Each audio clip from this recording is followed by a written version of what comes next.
कि आम जो स्टाइल करुचे फैशन आम पुओ मैंने करुचे कि झील मैंने झील भी जो स्टाइल कर गोटे पुओ को देखिए आम पुओ मैंने भी जो स्टाइल कर झील मान देखिए जदि ये पुओ मैंने न था कि झील मैंने न था मु तो घरे जमी शैले भी जाए आसे चढ़ी पिंधि पूरा किसी न पिंधिकी कहीं देखिबार नहीं बाहर को बाहर झील मैंने इम्प्रेस करार अच्छे ये देखिए तो पुणी इम्प्रेस हो मो स्टाइल माने एमती केबे हेजी कि तुम पूरा घरे मेकअप मेकअप नहीं जीन्स फिन्स पिंधि कि आराम से शोच हेजी के ना जमार तो खाली अन्य जन को देखिए आगुरी कौन होता माने जिते गोटे पुओ झील देखा बाहर टाइम पूर्व माने गोटे मत कौन गोटे मैंने पदामार झरटा पूर्व टिके देखी कि नहीं झील पसंद हो बाहर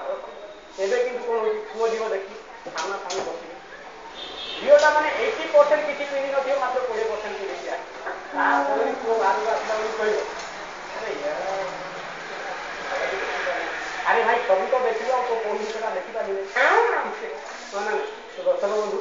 ये ड्रेस फ्रेस चकरा जमारू पड़ते मुंड खराब हो मुझे बढ़िया मस्त गीत रखी चलती